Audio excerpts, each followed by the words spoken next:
Ahojte naše poslucháčky a poslucháči, vítam vás pri prvej epizóde podcastu Digitálna strelka, ktorý vám prináša Digitálna koalícia. Tento podcast je o inšpirácii, príležitostiach a príbehoch mladých ľudí, ktorí sa rozhodli objaviť svet IT a digitálnych technológií. Naším cieľom je najmä motivovať dievčatá, aby sa nebali vstúpiť do tohto dynamického a inovatívneho sveta, pretože IT má aj ženskú tvár. Som rada, že tu môžem privítať našich dvoch prvých hostí. Je tu naša prvá epizóda a je tu naša digitálna strelka Tímea Klopčeková. Ahojte. A Šimon Andrejčák, ktorí sú obidvaja spoluzakladateľmi Benly startupu, ak sa nemýlim, dobre to hovorím. Sú to bezkontaktné vizitky pre podnikateľov, ktoré uľahčujú kontakt, networking a podobne. Obidvaja ste študenti Strednej priemyselnej školy elektrotechnickej Halova v Bratislave a teraz skončíte. Ste maturanti. Presne tak. A ja chcem najprv privítať Tímeu, pretože ja keď som ťa videla prvýkrát a začínal vtedy aj sa pripravovať u nás projekt Digitálna strelka, to je vlastne platforma na podporu dievčat do IT, tak som ťa videla a som si povedala, že áno, toto je ona, proste bezprostredné dievča, mladé, bez akýchkoľvek zábran a chutí skúšať, zlyhávať, by som aj povedala. A pre tebe bol aj Šimon, ktorý vlastne, vy ste pre mňa taký tandem, ktorý sa navzájom podporujete. Tak Tímea, prosím, ako si prišla na túto školu, strednú priemyselnú školu elektrotechnickú? No tak ja už som od malička vlastne vyrastala so starším bratom, ktorý sa venoval tiež počítačom, hrával so mnou rôzne hry, či už na PlayStation 1 starom, čo nám doniesol náš Ujo z Anglicka. To bol naozaj tedy prvý kus a všetci boli z toho úplne wow. No a hrala som s ním hry a potom na základnej škole prišla za mnou pani riaditeľka, že vidí vo mne nejaký potenciál v oblasti toho programovania. Že chodila som na IT krúžok, na programovanie, no a vďaka tomuto nakoniec mi odporúčila, že či by som nevyskúšala aj nejakú strednú školu ITčkarsku. Tak som povedala, že vyskúšam, podám si nejaké 2 prihlášky. Prvú som si chcela podať do Handlovej, tiež na ITčko, a vlastne táto škola bola veľmi dobrá, bola v mojom okolí, ale taktiež som si povedala, že skúsim vystúpiť z nejakej mojej komfortnej zóny a že vyskúšam niečo iné. A to bola práve Bratislava. Ja som našla na internete jednu školu, Halovu, a pozerala som sa na to, či už na fasádu, že to bola wow, úplne super škola, mali super vybavenie a taktiež mi tá škola bola veľmi sympatická aj tými odbormi, aj s tým, že má napríklad spolupráce s rôznymi firmami. Tak som si podala prihlášku a podarilo sa. No výborne, takže dá sa povedať, že k technológiám ťa priviedol brat, k takým hrám a vlastne veľká časť motivácie a objavenie toho, čo je v tebe, bola práve na pani učiteľke, ktorá ťa viedla práve k tejto škole, tak to je výborné. A Šimon, aký bol príbeh u teba? No u mňa to bolo troška také zložitejšie kvôli tomu, že od mala som športoval a nebolo to vyslovene nejaké, že ITčko som si hneď do začiatku, ale bolo to, tancoval som taktiež, chcel som chvíľku na konzervatórium ísť, potom som rozmýšľal nad gymnázium nejakým športovým. Fakt školy som zvažoval pomaly každú možnosť a nakoniec som sa tak zamyslel, že čo je taký najviac perspektívny odbor, že ktorá tá taká kategória ide najviac dopredu v budúcnosti a bolo to práve to ITčko. ITčko je podľa mňa odbor, ktorý sa rozvíja najviac a najrýchlejšie a preto v tom som videl tú najväčšiu perspektívu. Tak som skončil na elektrotechnike. Super. A vlastne si sa zamyslel, znamená to, že mal si okolo seba buď nejakých ľudí, ktorí ťa k tomu viedli, alebo si to naštudoval na internete? V rámci základnej školy sme mali ešte také, dá sa povedať, že kariérne poradenstvo, kde sme sa normálne so psychologičkou sme si robili testy. Super. A podľa toho nám vyšiel nejaký výsledok, že na čo máme predpoklady. No a mne vyšiel gymnázium, lenže hlavný faktor rozhodovania bolo to, že som neznášal, že biológiu a chémiu. A gymnázium, to by ma to asi zabilo. Takže toto bola v podstate už potom jasná voľba pre mňa. Digitálna strelka u nás je vlastne tiež o testoch, kde hovoríme dievčatám na základe toho, aké sú, čo by z toho mohli študovať v ITčku. Ukazujeme tie pozície. Čiže možno takýto nejaký test, keby si spravil vtedy na základnej škole, tak by ti presnejšie povedal, kam priamo, tak by ti to pomohlo? Pomohlo, lenže tam je možno problém troška v tom, že tie stredné školy nemajú úplne dopodrobná urobené odbory. Napríklad odbor, ktorý som si ja vybral, čo je ISTčko, tak to je v podstate taká dosť komplexný odbor. Je tam od webov po programovanie siete, je to v podstate celé ITčko dokopy. Keby mi vyšlo jedno konkrétne zameranie, neviem, či by bola nejaká konkrétna škola, kde by sa iba jednému zameraniu venovala. Výnimka programovania. V detstve aké ťa hry ovplyvňovali, alebo ja som matka teraz 2 detí a rozmýšľam, ako ich viesť k tomu, aby boli také ako vy. Že... Ja som, že od 6-7 rokov na tých tabletoch, čo boli ešte také staršie, hral, že World of Tanks, Blitz, to bolo to taká detská verzia. A to fakt som si išiel, že niekedy aj 10 hodín denne, keď som bol decko. Nebol vtedy žiaden limit? Akože bol, ale ja som sa ho moc nedržal. A ty si sa držala nejakých limitov v detstve? Ja som bola veľmi také extrovertné dieťa, že naozaj ja som všetko skúšala, či už som bola nejaká súťaž, napríklad som aj strieľala zo vzduchovky, že som sa prihlásila na súťaž a proste 3. miesto, vždycky som skončila 3. Nikdy sa nestalo, že by som neskončila, alebo bola 1., 2, vždycky to bolo 3. miesto. A či už to bola tá streľba zo vzduchovky, alebo napríklad šach, to som raz, ma to bratranec naučila, proste hneď som išla na súťaž. Wow. Takže také veľmi súťaživé dieťa. Dokonca som raz bola aj na súťaži palaciniek. A tam si skončila? 3. Takže... A že si ich mala jesť alebo robiť? Mali sme vytvoriť, že palacinku a nejako kreatívne ju prispôsobiť alebo vydizajnovať. A to bolo pod čím? Akože mňa toto zaujíma. To bola taká jedna škola u nás pri Prievidzi, ktorá to organizovala a vlastne my sme urobili, že palacinka, rozkrojila som si ju a dala ako na špíz. Že normálne bol špíz a na ňom bola palacinka, takže s týmto sme vyhrali 3. miesto. Ale by si sa čudovala, ale v tomto je tiež algoritmické myslenie, ktoré je podporované kódy. Lebo minule som pozerala také reelsko, že dekompozícia polievky, ako ťa vedie k dieťa k rozmýšľaniu nad algoritmami, lebo tie sú o programovaní. Ale teraz mi to Šimon určite hneď zhodí zo stola, pretože on programuje cez ChatGPT. Ja neprogramujem vôbec, pozor na to. No, lebo hej, promptuješ kódy cez ChatGPT, nie? Nie, ja to robím cez WordPress, tam nepotrebujem od tých kódov. Nie, a na čo sú nám kódy? No však, aby sme sa mali čo učiť a potom nás to mohli skúšať v škole. Aha, čiže, dobre, ďakujem. Je pre teba, Time, a čo znamená pre teba IT, alebo tie technológie, digitál, keď si napríklad bol ešte na začiatku školy strednej, keď si ešte nepoznala úplne tie predmety, čo si pod tým predstavovala? Keď som si predstavila pojem IT, tak som si predstavila nejaké roboty, počítače, úplne takú ťažkú techniku, čo sa náročne programuje, ale je to úplný opak. Že ja som prišla, naozaj sme šli od tých základov, že proste programovanie, dizajnovanie, že nebolo to čisto také hodenie do vody, ale naozaj nás tí učitelia tak viedli postupne to logické myslenie, až pokiaľ som mohla vytvoriť nejakú, povedzme, aplikáciu alebo mobilnú hru. Super, inak bola som pozrieť vašu školu a keď som videla tie podcastové štúdia a čo máte tie motion hry, ako to... Motion caps, tak to bolo presne pre mňa ten taký dream škola, veď to je čisto to... Aspoň ja by som tam nevidela presne to, čo som si myslela, že je IT, že to je programátor za počítačom, tak toto ma dostalo. Máte možnosť to skúšať, alebo ako to? Henty štúdia, čo sú dole, to sú hlavne pre odbor multimédia, čo sa venujú vyslovene tomu tej kamere a strihu. My to máme tiež akože vlastné učebne, napríklad nás z mojich obľúbených, že 3D tlač. Čo je pre mňa akože jedna z takých srdcoviek, čo sa týka toho ITčka. Že normálne, čo si navrhneš, to si vieš aj vytlačiť. Čo je úplne skvelé. Ale hej, máme tam aj my prístup. Ale my sme sa tam dostávali hlavne, keď sme robili nejaký marketing pre to Bentley, že mimo školy. Po škole sme ostali a tam sme išli. Že kľudne sme si napríklad mohli urobiť nejaké produktové fotky, napríklad tie naše vizitky, ale taktiež aj nejaké umelecké, že povedzme ja so Šimonom sme sa dali do nejakého rovnakého oblečenia a urobili sme si také kreatívne fotenie, takže naozaj sme sa pri tom aj zabavili. A keď sme už pri tých vizitkách Bentley, kde vznikol ten nápad? Tento nápad vznikol v Prahe, kde nás náš kreatívny učiteľ, taký dosť angažovaný, zobral presne na konferenciu ohľadom 3D tlače, paradoxne, a zobral nás tam na výstavu. A pri tejto výstave za ním prišiel podnikateľ, že či náhodou nemá nejakú vizitku. A ten môj učiteľ povedal, že nemá, že na čo, že proste on mu to nadiktuje.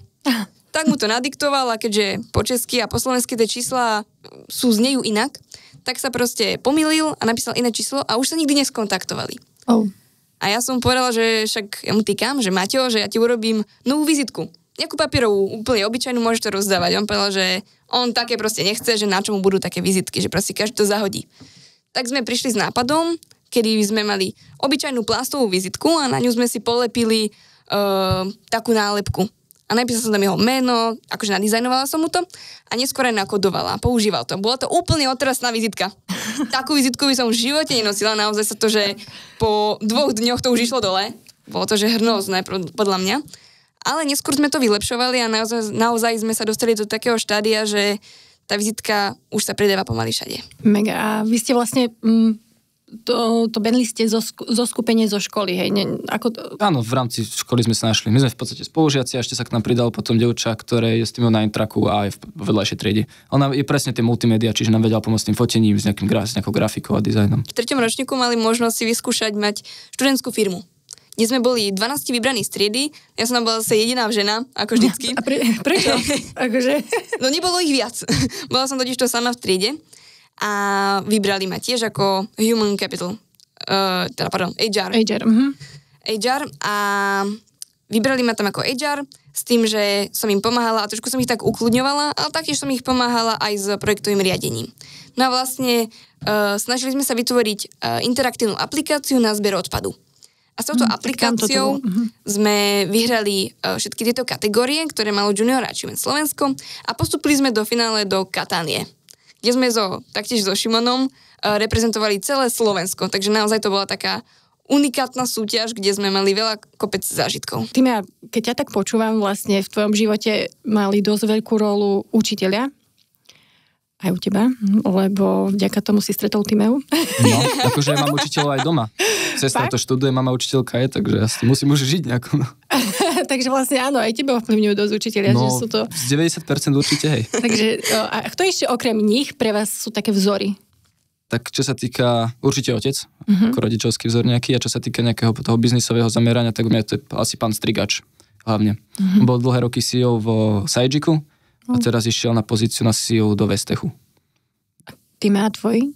Pre mňa to je, no samozrejme mamina, lebo ona bola jediný človek, čo ma naozaj v tomto podporoval, že od začiatku mi verila a aj mi pomohla sa aj dostať, takže naozaj v nej patrí najväčšia vďaka. Ale taktiež aj napríklad Marta Slováková, ktorá má na starosti Junior Achievement Slovensko, kde sme taktiež so Šimonom mali jeden projekt, Ecolect, kde sme mali študentskú firmu, ktorá vyrábala produkt Ecolect, interaktívnu aplikáciu na zber odpadu.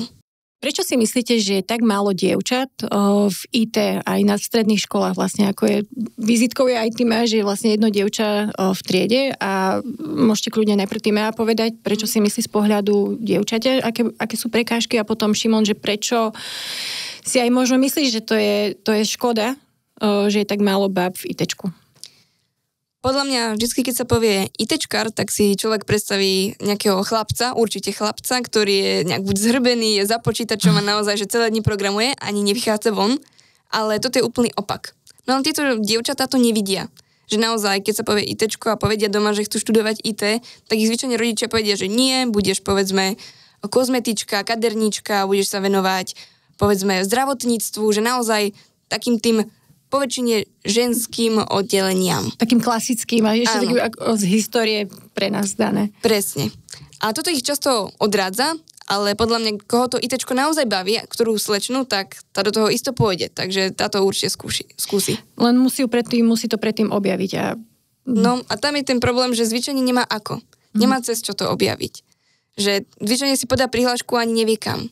A to je ten najhorší problém. Že potom mu to možno prestane baviť, lebo si nevybrala správny odbor. Takže naozaj toto by sme... A na to je presne tá aj digitálna strelka, ktorú chceme viacej teraz promovať na základných školách, pretože IT nie je len to samotné programovanie, je tam set krásnych povolaní, ktorých sa môžu dievčatá nájsť a uľahčí im to aj vstup do digitálneho sveta. Vy akože rozoberáte medzi sebou, že čo je ženské povolanie a čo je chlapské povolanie, lebo vy si generácia Z. Že ako vnímate tie rodové rozdiely? Ja to beriem tak, že kto chce niečo robiť a baví ho, to nech to robí. To je výborné. Ale keď ho to nebaví, tak by som ho nepresviečal, nech to ide robiť. Čo si myslíš, že Šimon, keď máte Týmeu takto v tíme, čo vám prináša ten ženský prvok? Tak určite je to, že sme takí viacej zapamätateľní. Keby robíme tým chalanov, tak není to také zaujímavé, ako keď je ten tým proste zmiešaný. Určite je to potom nejaké kreatívne myslenie a neviem, je to také zohranejšie.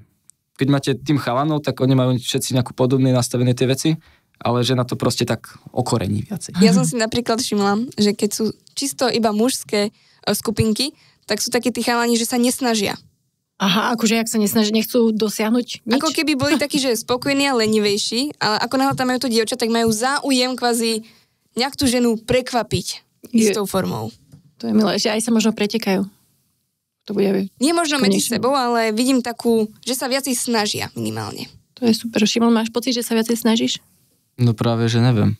Ty si tu taký hejt.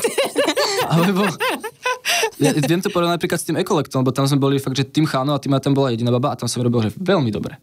Lebo my sme to mali nejak nastavené a Týma bola tá proste, ktorá to tak dala takú tú iskru do toho, hej. ale v podstate my, čo robíme, tak ja robím iba s babami, čiže neviem posúdiť, že či by som sa viacej snažil, lebo s iným chalanom v podstate nerobím. Myslela som to skôr, že nie na našu skupinku, ale všeobecne, keď je žena v samých chalanmi. Že zober si bečku, kde sú samí chalani. Ja tak to hej. A bečku, kde som ja. To potom určite áno. A ty to tam, tak, ale dá sa povedať, že ty si líderka vo vašej triede. Tak som tam taká výraznejšia, ale určite sú tam aj iní lídri v našej triede, že cítim z tých chalanov tiež takú tú autoritu, že mám voči nim, ale určite si ma vážia. Že neberú ma ako nejakú, že ani sa so mnou nerozprávajú. Takže... A je v tvojom okolí tým viacej dievčat alebo chalanov, čo sú v digitálnych technológiách, alebo aké je okolo teba prostredie kamošiek? No moje prostredie väčšinou tvorí teda chalani. Mám aj kamarátky, ktoré sú zväčšene zo žurnalistiky, takže naozaj tiež je to nejaký odbor, ktorý sa zaoberá tiež digitálnymi technológiami, lebo aj predsa tá žurnalistika je to o tých, povedzme, kamera, strih, scenaristika, že naozaj je tam aj ten prvok digitálnych technológií, ale zvyčajne tvorím s chalanmi čas, trávim a to ma naplňa. Vy teraz skončíte školu, strednú školu. Nebudem sa pýtať teraz hneď, kam pokračujete, ale dajme tomu, kde až chcete to dotiahnuť? Akože, dávate si až také neprimerané ciele, alebo sa držíte nejako pri zemi? Akože ja mám taký jeden cieľ, čo akože nie je určite nejaký prestrelený, ale keď som bol malý, som mal asi 6-7 rokov, tak som pozeroval s otcom, že Transformerov. A keď som bol v tomto nízkom veku, tak som slúbil, že ja mu raz kúpim jedného Bumblebeeho. Čiže ja keď tátovi kúpim Camaru a zaparkujem ho pred domom, tak budem úplne najšťastnejší. A ako sa k tomu dostaneš? Tak čo budeš robiť? Prácu jedine asi. Ako? Pokračovať v tom, čo robíme. Super. A ty ma? Pre mňa najväčší sen, čo chcem dosiahnuť, je určite Silicon Valley, kde by som si raz chcela založiť startup, taktiež tento startup, čo máme, a posunúť ho úplne na inú úroveň a dostať ho až do tej Ameriky. A myslíš si, že taký startup sa nedá posunúť na inú úroveň tu u nás na Slovensku? Čo tu chýba? Nám tu chýbajú viacej ľudí, ktorí by podporovali mladých. Myslia si, že nemáte čo povedať? Neberú to vážne. Minule sme boli s jedným chalanom v našom veku, ktorý je dosť úspešný, s Adamom Bednářom, a on dal strašne dobrú otázku, že koľko našich rovesníkov poznáme, ktorí by nás motivovali. Že inšpirovali, že my k ním zhliadame v našom veku. A ja som fakt, že nevedel povedať okrem neho, Timej a možno ešte jeho kolegu Jakuba, že rovesníkov, ktorí by boli fakt takí, že wow pre mňa. Že majú nejaký drive, alebo čo je to wow pre teba? Že už niečo dosiahli a vidím v nich nejakú inšpiráciu.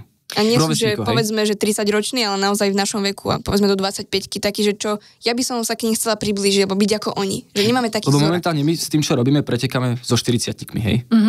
A niekde v zahraničiach, kde sú aj nejaké tie startupové centra, tam to je proste niečo úplne iné. Pre mňa ste tá restless generation, ja som trošičku staršia od vás, veľmi málo, ale pre mňa ste nekonečnou inšpiráciou nápadov a energie hlavne, že ak by sa ma niekto spýtal nie na niekoho vyššie, ale práve, že pre mňa ste inšpiráciou v tom, že máte tú otvorenú myseľ, tak to chceš povedať, že už by som nenašla nikoho ako v tvojom okolí, ktorý by ťa takto inšpiroval to teraz. Určite nenašla by si, len to sú proste ľudia, ktorých málo kto vie, alebo sami o tom nevedia, že by im to išlo.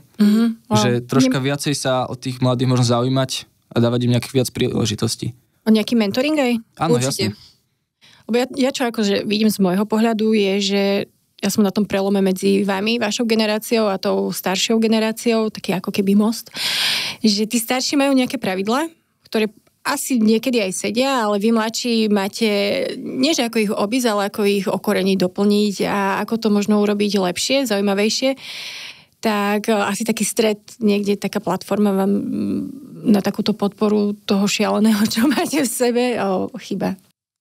A kde myslíš si, že by sa dalo vás ako takto lepšie vypočuť nejaké ako väčší priestor vám dávať na konferencie alebo väčší priestor v školách, viac diskutovať na hodinách, viac súťaží, alebo ako by si predstavoval? No, u nás na škole to napríklad už začína fungovať troška tak, že máme tam takú našu triednu práve, ktorá je dosť taká premotivovaná a nebere to zamestnanie iba ako, že učiteľka, že ide naučiť, čo musí, ale venuje sa tým žiakom tak, aby z nich niečo bolo. Keď v nich vidí nejaký potenciál, tak sa im venuje. Že naozaj s nami trávi čas nielen v škole, ale aj popri škole a snaží sa nás budovať ako charakter človeka a nie je čisto iba, že naučíš sa proste, ona je učiteľka nemčiny, že nie iba nemčina, ale naozaj ako sa ten človek aj správa a aké má ľudské hodnoty. Áno, keby je takýto nejaký učiteľ na každej škole a vidí, že je niekto proste šikovný a má nejaký väčší potenciál ako iba sedieť v škole a učiť sa, tak ho proste posunúť niekam. Na nejakú konferenciu, alebo ho dohodť nejakému mentorovi šikovnému, nech sa mu venuje. Po prípade aj brigádu. No, jasné. A čo si myslíte, že prečo tí napríklad ďalší, akože napríklad, nemyslím teraz priamo vaši spolužiaci, ale ako hovorí, že nájde v tom to dané, čo ho baví a posunie ho ďalej. Myslíš si, že ostatných nič nebaví, alebo kde je taký ten, mám pocit, že kde vzniká taká tá letargia u študentov, u žiakov, že nechcú dokázať niečo viac, alebo že nechcú sa viacej zapájať, že im stačí len byť ticho a neobjavený, ale myslíte si, že oni v sebe nemajú nič? Podľa mňa je to o tom ekosystéme, v ktorom sa nachádzajú, a keď tam naozaj, že my so Šimonom sme že šikovní a keby sme prišli na nejakú školu, kde nikoho nepoznáme, tak by sme tam takú energiu aj priniesli. Možno aj tým, čo vôbec v živote nevedia, čo chcú robiť. Alebo že nemajú záujem. Takže naozaj je to taká, že motivácia. Že musí tam byť v tom tíme niekto, kto ich vie motivovať. A zvyčajne to má mať rolu učiteľ, a keď jemu sa to nedarí, tak by to mal byť ten žiak. Keď ste takto mladý startup, ste takto vyvážení, že ako by ste to mohli možno popísať, že z čoho, keď sa iba čisto pozrieme na nejaké vaše vlastnosti, čo vtkvie za takým úspešným startupom, akí ľudia alebo aké vlastnosti? Tak u nás je to podľa mňa, že jednoznačne spontánnosť. My čo vidíme, do toho ideme. Určite, nebať sa skúšať. Tam je aj veľa šťastia, koľkokrát sme sa rozhodovali podľa kolesa šťastia nejakého, alebo tak. A nebojíte sa zlyhania? Nie, však nemáme čo strátiť, čak mladí sme. To, že asi vo vás ani nie je to, že zlyhanie je niečo zlé, ale proste niečo sa nepodarí. Tak šanca začať niečo nové. Tak. Super. Ale tie vlastnosti sú určite napríklad, že my robíme všetci všetko. Že nemáme konkrétne, máme, že niekomu ide lepšie, povedzme, ten dizajn, niekomu manažment, ale snažíme sa naozaj tie úlohy tak rozdeliť, aby každý do každého toho oddelenia zašiel. Dá sa povedať, že aj tie digitálne zručnosti, ako sú zastúpené digitálne zručnosti v týchto vašich pozíciách, keď máte startup? Tak pomáha nám jeden chalan z Halovej. V podstate aj keď sme boli v Lisabone na Web Summite, tak tiež tam bol s nami, sme sa tam vďaka nemu dostali, ktorý práve študuje programovanie a je fakt, že veľmi, veľmi šikovný. Tak to digitálne rieši hlavne on. Ale potom máte aj reklamu, tam sú tiež nejaké digitálne zručnosti. Áno, presne. Máme grafičku, ktorá sa tomu venuje, či už reklame, grafike, navrhovaniu, povedzme dizajnov, takže aj foteniu dokonca. Takže naozaj je to taký pestrý tím. Čiže bez toho sa ani bez tých digitálnych zručností nedá nejako extra zaobísť v tejto dobe, že... No určite. Napríklad my sme sa učili robiť vo Figme, a to je podľa mňa geniálny nástroj. To by malo byť v školách ako povedzme PowerPoint, Word, Excel, tak by sa mala učiť aj Figma za mňa. Budem teraz znieť ako taký neznalec, nevedko, ale Figma na čo slúži? Figma. Tak Figma je grafický program, kde vieš v podstate spraviť, že čokoľvek. Je to hlavne na nejaké navrhovanie aplikácií webov, ale tak my v tom robíme fakt robíme v tom prezentácie, všetko. plagáty, taký grafický softvér na tvorbu, naozaj všetkého. Dá sa to možno prirovnať troška ku Canve, len Canva sú proste templatey, ktoré si upravuješ. A Figma je, že musíš si to sám vymyslieť, vieš si proste aj nejaké pluginy dosťahovať, je to fakt, že podľa mňa také neprebádané more. Strašne veľa vecí sa tam dá robiť. Nekonečný proste program. Wow. A keď ste takto snívali vo veľkom aj o tých vašich rôznych startupoch, čo máte, bol niekto, kto vám povedal, že toto nedáte? Hej, prvý mentor. Fakt? Mentor? Ako môže mentor toto povedať? To bol náš demotivátor a nie motivátor. Čiže treba aj takých v živote, demotivátorov? Tak akože podľa mňa to nakoplo, ale to bol mentor, ktorého sme mali práve od školy, že sa nám troška venovať mal, že nám mal ukázať aký smer a že nejaké ciele si nastaviť a takto. A ja som tam popravde vtedy bol úplne stratený, to bol prvý ročník strednej, hej. Keď sa človek hľadá, že naozaj, ja som tiež ako Šimon, nevedeli sme ani, že programovanie nás nebavilo, že naozaj vtedy sme boli takí, že stratení. Ale potom, keď máte spolužiakov, čo už na zákazky strihajú v prváku videa, tak sa divíte, že ja som si minimálne hovoril, že čo ja robím zle, za to, že už oni dokážu v prváku zarábať a ja nezarábam. A potom nám niečo napadlo, nás bavilo fotiť, troška sa venovať takému tomu marketingu a digitálu, tak sme za ním prišli, že čo na to hovorí. A úplne nás, že zotrel, že radšej sa venujete nejakému programovaniu alebo niečo takéto. A potom ste vymenili mentora, alebo... Potom sme sa tak zatiaľi, že to chceme stále robiť. Aj sme to dlhú dobu urobili a až nakoniec sa vyskytol tento náš projekt. Takže naozaj bolo to aj také šťastie, ale aj tá motivácia sa nevzdať. A niekto iný v okolí ešte, čo by vás demotivoval do toho, aby ste nerobili to, čo si chcete vysnívať? Možno nie je to vyslovene, že demotivátor priamo v tom nejakom jednom projekte, ale často sú to aj učitelia, ktorí hovoria, že kašlite, že proste škola je na prvom mieste, venujte sa iba škole a potom, keď náhodou ste aj šikovní, tak vám to dávajú pociťovať. Keď som sa vás pýtala, že čo by ste chceli pracovať, že aká práca a vy, že vlastne, že to je jedno, že technológiu sa naučíte hneď a všetko ostatné vás baví. Že pre mňa to bolo, že wow, že v tom ste dobrí a že len sa vedieť dobre prispôsobiť tomu danému kolektívu. No, podľa mňa my sa riadíme takým pravidlom, že neviem pre nás neexistuje. Všetko sa dá, keď sa naozaj chce. A napríklad naša grafička, ja ju poprosím, že či mi neurobí nejaký 3D model a hovorím jej, že a vieš to? Ona, že neviem. Ale urobím ti to, že naučím sa to. To je výborné. Tak to proste, síce to trvá nejakú dobu, ale potom už to vie automaticky robiť ďalej. Takže naozaj takéto umenie učiť sa. To je to, čo proste nás tvorí takú tú unikátnosťou. Teraz ešte, keď máme internet a AI, tak to je všetko na pár klikov. Na čo? Na pár klikov. Ale dá sa naučiť reálne, že všetko, čo sa týka v podstate nejakého dizajnovania alebo tvorenia niečoho nového. Inak teraz je akože taký hype okolo toho, budem teraz mladý jazyk používať, že AI,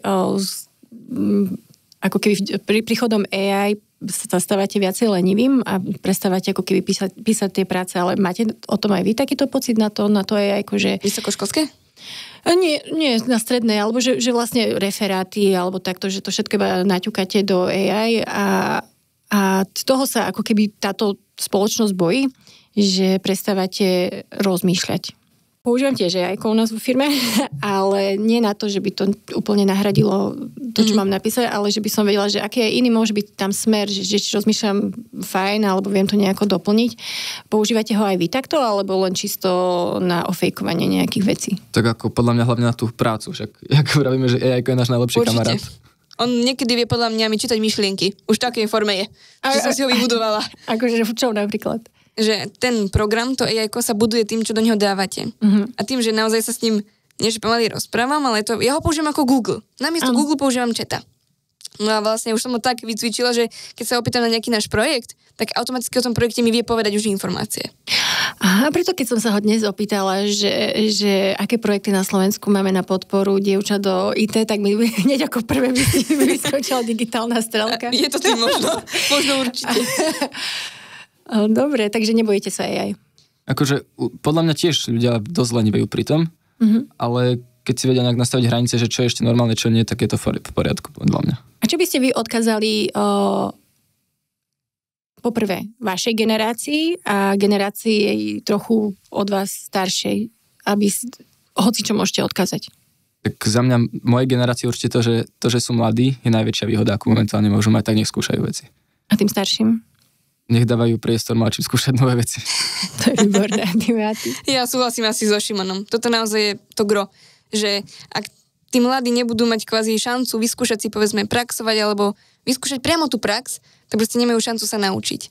A keď tí dospelí nebudú dávať tie príležitosti, tak bohužiaľ sa neposunieme nejako výrazne. Som teraz vo vašom veku, alebo ešte trošku mladšia a mám brutálne nápady, pretože mám kreatívnu myseľ, ale bojím sa, alebo neviem, kde začať. Čo by som mala urobiť podľa vás, Tímea? No ja určite odporúčam napríklad Dasato Academy, kde vlastne takto príde stredoškolák s nejakým nápadom. Je to niekoľkomesačný program, ktorý sa zameriava takto na študentov a pomáha im rozvíjať ten svoj vlastný projekt. Či už formou mentoringu, ale aj nejakej finančnej podpory. A Šimon, podľa teba? U mňa sú to hlavne možno nejaké klimatony alebo hekatony, že sa normálne v rámci Slovenska robívajú súťaže, že prísť s nejakým nápadom, čo si na ňom spraviť, odprezentovať ho, môžu za to vyhrať nejakú finančnú cenu. Prípadne, ak je nejaký nápad, tak sa s niekým spojiť a začať na tom robiť v tíme nejakom, lebo v tíme sa robí podľa mňa určite lepšie ako samému. Ja vám veľmi pekne ďakujem. Ešte doplním, že viac informácií o digitálnych povolaniach a podpore dievčat do IT nájdete na www.digitalnastrelka.sk.